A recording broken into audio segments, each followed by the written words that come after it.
How did you get it? Sophie asked. I borrowed it, the BFG said, smiling a little. Just for a short time, I borrowed it.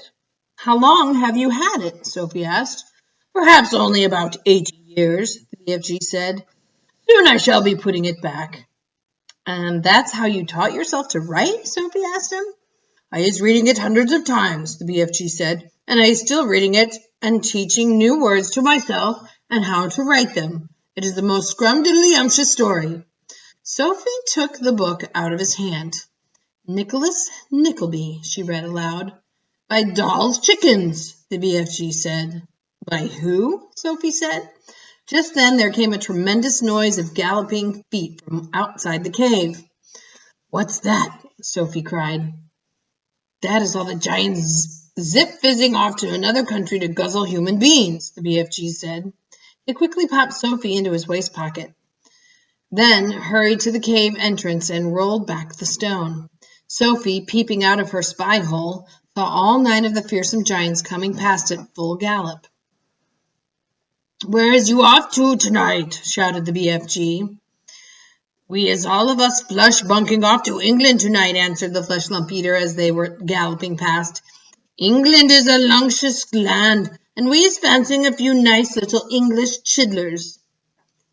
I, shouted the maid masher, is knowing where there is a giggle house for girls, and I is guzzling myself full as a froth blower.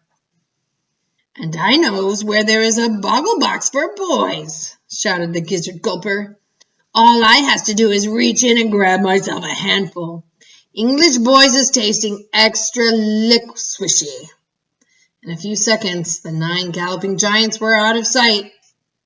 What did he mean? Sophie said, poking her head out of the pocket.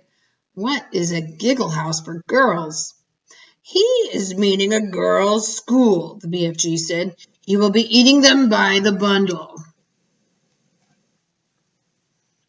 Oh, no, cried Sophie. And boys from a boys' school?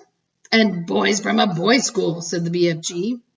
It mustn't happen, Sophie cried out. We've got to stop them. We can't just sit here and do nothing. There's not a thing we can do, the BFG said. We is helpless as horse feathers. He sat down on a large, craggy blue rock near the entrance to his cave. He took Sophie from his pocket and put her beside him on the rock. It is now quite safe for you to be outside until day is coming back, he said. The sun had dipped below the horizon, and it was getting dark.